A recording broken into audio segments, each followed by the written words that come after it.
As the United States entered World War II, the top commanders of the Axis powers dismissed the possibility that women could significantly contribute to heavy industry. The concept of women wearing work clothes and operating drills and rivet guns seemed comical rather than a strategic concern to leaders from Berlin to Tokyo. Industrial jobs had historically been held by men, and the Axis leaders believed this would remain unchanged.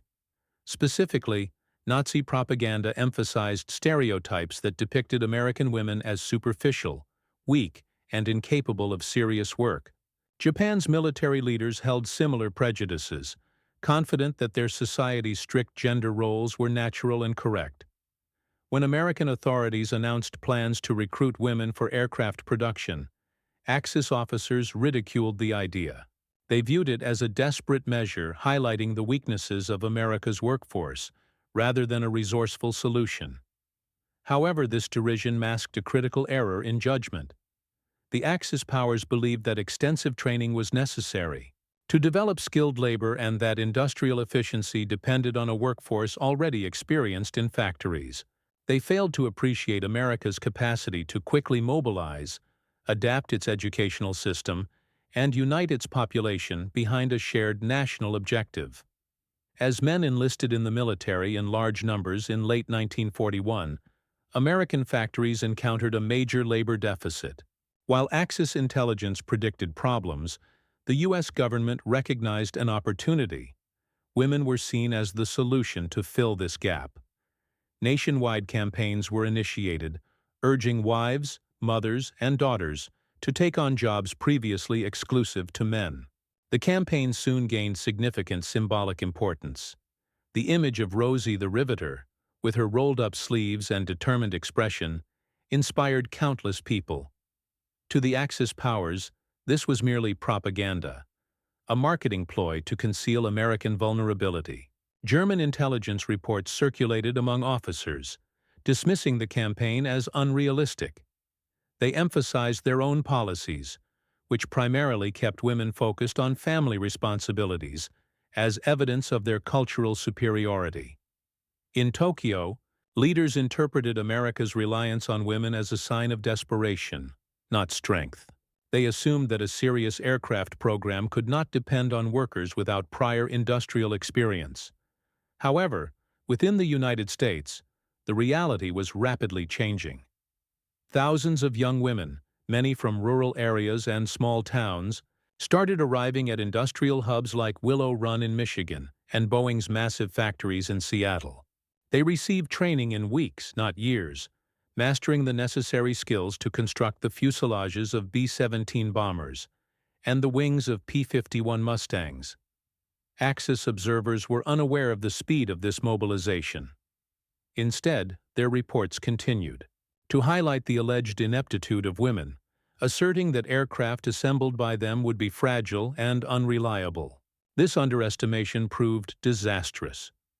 Within 2 years, the United States achieved production levels that surpassed anything the Axis powers had thought possible. Even in the early stages, the transformation was clear. What began as a temporary fix had evolved into a fundamental component of American wartime production.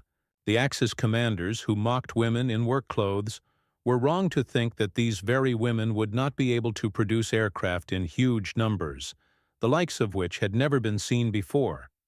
Their confident laughter back in 1942 would eventually be overshadowed by the loud noise of engines made by the same workers they had made fun of.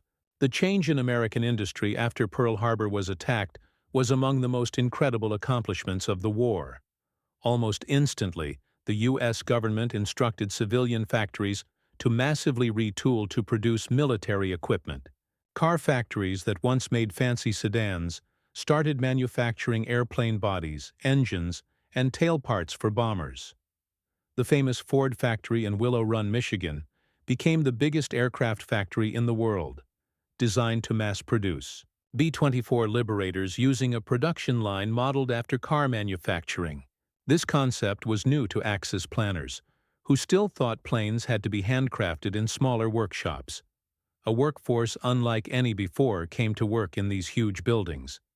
By the middle of the war, women were almost a third of the workers, with entire sections of production lines staffed almost entirely by them. At Boeing in Seattle, they put together the smooth frames of B-17 flying fortresses. In California, Douglas factories were busy with women making the wings of A-20 Havocs and C-47 transport planes. In Cleveland and Buffalo, engine factories hired tens of thousands of women to make the Wright and Pratt & Whitney engines that would power American planes over Europe and the Pacific. Statistics clearly showed the story. Before the war in 1940, less than 800,000 American women worked in heavy industry.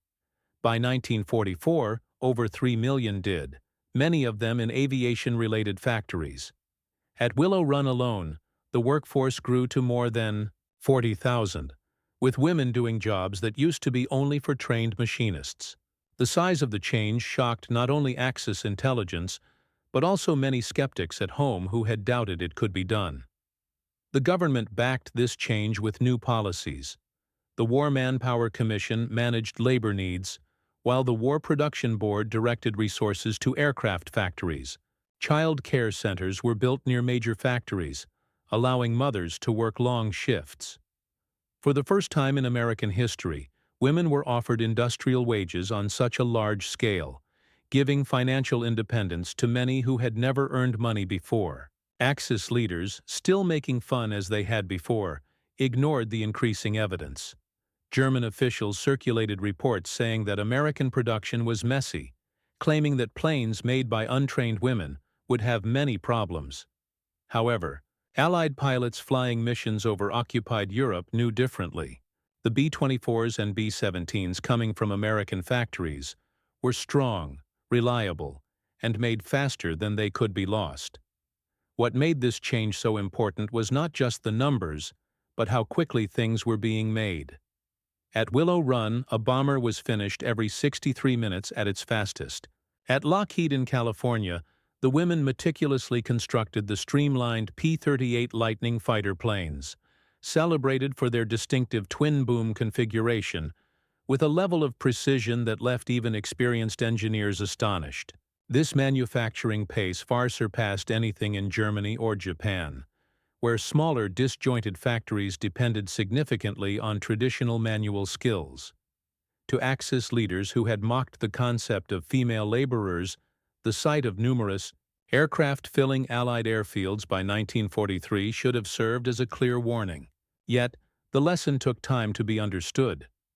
Their outdated beliefs about gender and manufacturing obscured their view of the reality developing across the Atlantic. American factories, fueled by a female workforce, were evolving into the arsenal of democracy, capable of supporting a global conflict on various fronts. The magnitude of the recruitment required something unprecedented. A comprehensive training program aimed at transforming millions of women with no prior industrial experience into proficient workers capable of managing intricate aircraft components. In early 1942, trade schools, union buildings, and even school gymnasiums were transformed into intensive training centers. Women acquired skills in riveting, welding, interpreting blueprints, and handling aluminum sheets with accuracy, capabilities previously considered exclusive to apprentices and seasoned machinists. Colleges also contributed to the effort. Technical programs at institutions like Carnegie Tech and MIT developed focused short-term workshops specifically designed to prepare women for employment in aviation plants. The Army Air Forces and the Office of Education worked together to standardize courses, guaranteeing that graduates could immediately integrate into production lines without lengthy adjustment phases. By the summer of 1943, over 600,000 women had finished specialized training, each possessing the skills to assemble components of B-25 Mitchell bombers or operate machinery for large-scale engine production. Companies such as North American Aviation and Curtiss-Wright established their own training facilities near factories, reducing employee turnover and ensuring a consistent flow of qualified labor. The curriculum extended beyond purely mechanical skills.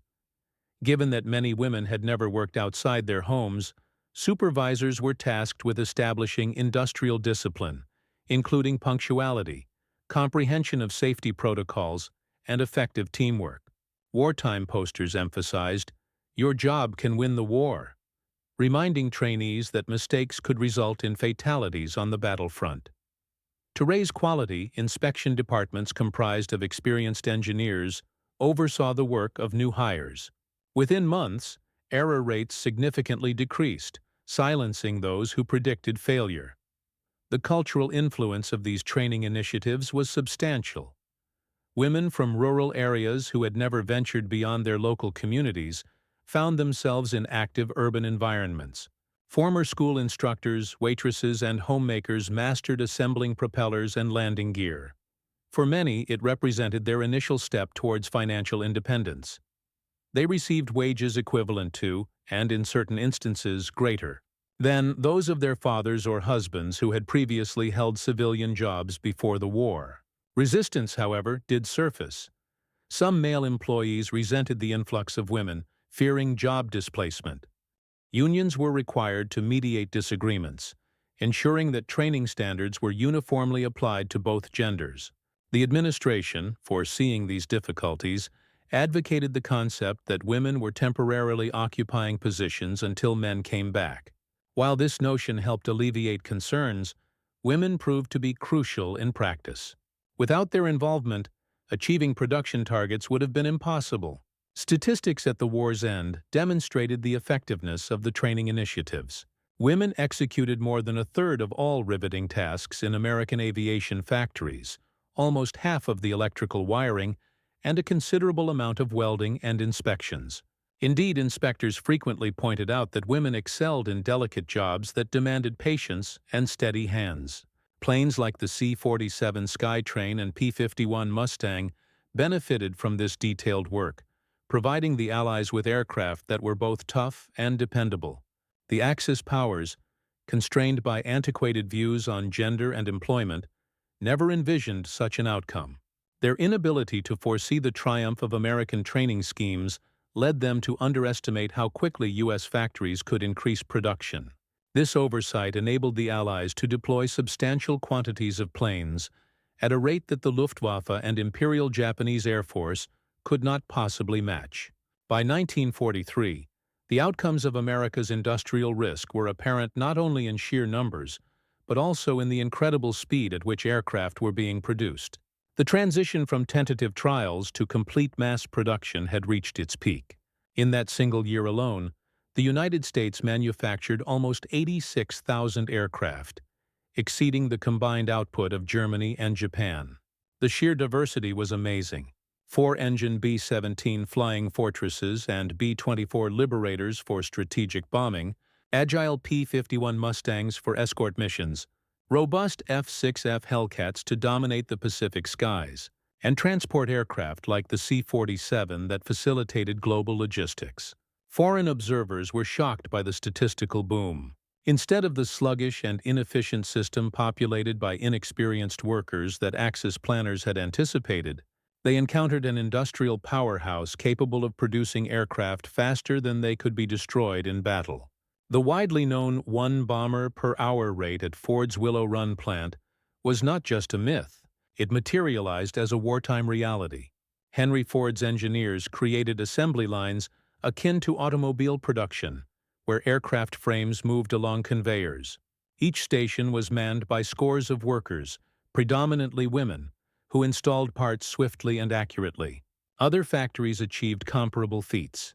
By late 1943, Boeing in Seattle was completing 350 bombers each month, utilizing hangars so large that newly built planes could taxi directly onto runways for test flights. Lockheed's Burbank facility was disguised with painted canvas to resemble suburban streets from above, concealing an assembly line that produced P-38 Lightnings at an unprecedented pace. General Motors redirected entire divisions toward aviation, manufacturing engines, propellers, and even fuselages. The synergistic relationship between automakers and aircraft manufacturers amplified output in ways that the Axis had never anticipated. The scale of this achievement also necessitated an extensive logistics system. Engines, wings, and landing gear were transported by railroads across states to be assembled at central locations. Trucks carried basic supplies such as aluminum, copper, and rubber, often taken from mines or processed far away and moved very quickly. Spies for the Axis, used to thinking about limited European supply routes, could not understand how the Americans kept up such effectiveness all over a continent. Allied leaders quickly understood that the United States was becoming the main provider of airplanes. Franklin Roosevelt declared that America would make more than all of its enemies combined. And by the end of 1943, his words seemed true.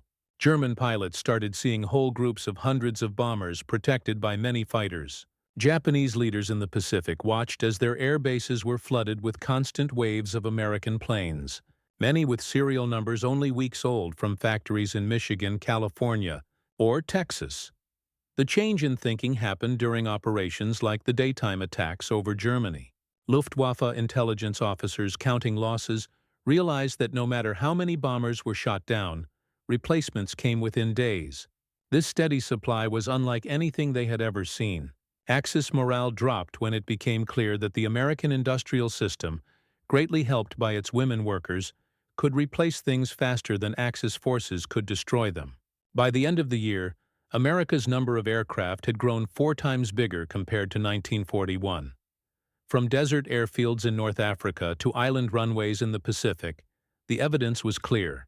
Axis laughter had long turned into grim silence. The output of America's factories was not a short-term fix. It was a continuous flood of production that would help defeat the Luftwaffe and Japan's air defenses. As the output of American factories reached record levels, Axis propaganda groups struggled to explain how their earlier mockery did not match the reality in the sky. In Berlin, Goebbels' Ministry of Propaganda continued to release statements making fun of American women, saying their supposed lack of skill would cause terrible mechanical failures. Nazi newspapers made fun of pictures of women with rivet guns, claiming they were just for show and not proof of industrial power. The official message emphasized that real German craftsmanship made by men could not be matched by quick assembly in U.S. plants. Yet even within the Luftwaffe, officers started reporting uncomfortable truths. Pilots returning from missions over Germany in late 1943 described endless lines of bombers stretching for miles, groups so thick they blocked out the sky. The intelligence departments could not deny that the bombers were real, nor that they were arriving in numbers that went against earlier predictions. Field reports went against the propaganda, causing a growing gap between what Axis soldiers saw and what their governments claimed. In Tokyo, Japanese officials also played down American production, showing pictures of kamikaze pilots as proof that spirit could beat machinery. They claimed that planes built by women were weak and would break under pressure. But Japanese airmen fighting in the Solomon Islands or at Rabaul saw something different. Many tough American fighters like the F-6F Hellcat, built in part by women, were destroying their squadrons with ruthless efficiency. Every new U.S. ship that entered the Pacific Ocean seemed to stop even more planes than before, hurting the truth of Tokyo's official story. American leaders knew how important perception was, and purposely showed how different they were from the Axis powers in praising women's work. News videos showed women using big machines, smiling confidently while putting in bolts or welding metal sheets on planes. The Office of War Information sent movies to people in the U.S. and other countries, pointing out how women helped keep the skies full of planes. The well-known Rosie the Riveter song made stronger the idea that normal women were doing amazing things for the country. This mix of what was said and what was real helped America. Unlike what the Axis said, which sounded more and more false, U.S. stories were supported by real proof. Huge numbers of planes were sent all over the world. When German people in taken-over areas saw many bomber planes overhead, they could no longer trust their government's words that American factories were failing. When Japanese soldiers watched wave after wave of American bombers attack island strongholds, they doubted the idea that America's weak workers could keep up. The difference became very clear during the Allied bombing attacks of 1944. German people hiding in shelters knew the planes hitting their cities had been made by the same women their leaders made fun of. Axis messages could not get rid of the loud noise of thousands of engines overhead. The idea that women were not good at things fell apart when faced with constant bombing. In the end, Axis messages did the opposite of what they wanted. Instead of hurting American spirits, it showed how unaware total control systems were in sticking to old ideas. The laughter that used to fill Axis meeting rooms now seemed terribly foolish. For soldiers fighting and pilots flying, the truth was clear. American women had become a great help. Their work directly powered the machines that ruled the skies. Behind the numbers and news stories were human stories that showed just how amazing this effort really was. Women from all parts of America left their normal lives to answer the call. School teachers from Ohio, waitresses from New York, farm wives from Kansas, all found themselves going into huge factories, where the loud noise of tools and machines became their new normal. Many had never touched anything more mechanical than a sewing machine. But in weeks, they were putting metal on the wings of big bombers or wiring electric things with care. Balancing these jobs with family duties was hard. Many women worked long hours, then went home to take care of children, manage homes, and help relatives already fighting in the war. Some factories helped by setting up child care places, a new idea at the time, allowing mothers to bring their children near their work. In California, the Kaiser shipyards, though working on ships, started the idea, and plane factories soon followed, knowing that without this help, women's involvement would fail. Stories from the work lines show both trouble and pride. At Willow Run, workers often remembered the very cold winters when the huge buildings had such poor heating that ice formed on the inside walls. Women put on many layers of clothes under their work suits, and their fingers were stiff when they had to handle cold metal sheets. But surprisingly, very few people missed work, because they all felt it was their duty to be there. In Seattle, some Boeing workers created a choir that sang patriotic songs during their breaks, and their voices echoed throughout the factory, reminding everyone why they were working so hard. For many women, these jobs were the first time they had a real chance to be financially independent. The money earned in airplane factories was around $31 each week, which was a lot compared to the jobs in the service industry that were available before the war. Some women sent money to their brothers who were fighting overseas, while others saved money to buy houses or pay for education when the war was over. The feeling of empowerment was very clear. For the first time, women were not only helping the war effort, but they were also changing their own futures. Not every experience was easy. African American women had to deal with big problems, and they were often given the lowest-paying jobs or not allowed to get training at all. It took pressure from civil rights leaders and the urgent needs of the war before they were allowed to work in major aviation factories. But once they were inside, they also proved how valuable they were.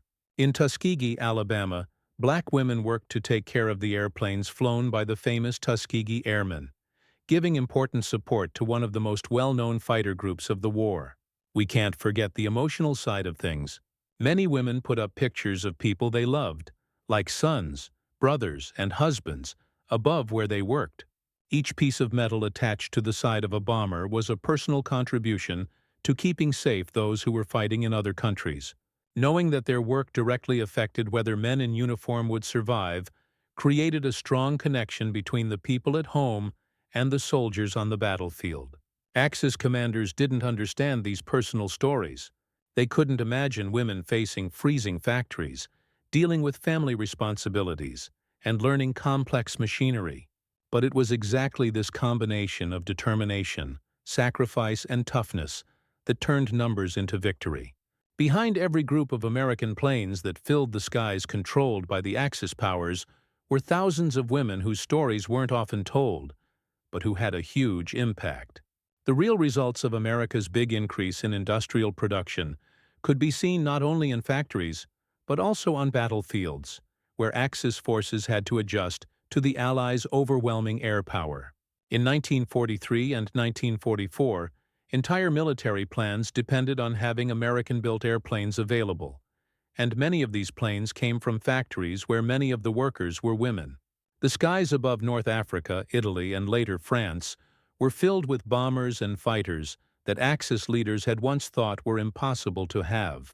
In North Africa, General Erwin Rommel had a very difficult time getting supplies because Allied airplanes constantly attacked his supply lines. American B-25 Mitchells and British P-40 fighters, which were both made in large numbers in the United States, destroyed convoys before they could reach the Africa Corps. Because he couldn't get reliable supplies, Rommel's attacks came to a stop. German reports from the battlefield complained about how often they were attacked from the air, saying that new vehicles and fuel storage areas were destroyed almost as fast as they could be put together. The planned bombing attacks over Europe showed yet another aspect of this strong manufacturing ability. Starting seriously in 1943, the U.S. 8th Air Force started bombing raids during the day that went far into German areas. Many B-17 Flying Fortresses and B-24 Liberators, with many being newly made, filled the skies. Even when whole groups had terrible losses over cities like Regensburg or Schweinfurt, replacements came within weeks, often with improved designs and better weapons for defense. German leaders realized something bad. No matter how many planes the Luftwaffe shot down, the Americans could always send more. The Pacific War Zone had a similar story. After the brutal battles of Guadalcanal, the U.S. Navy started sending many waves of fighter planes and dive bombers from their aircraft carriers.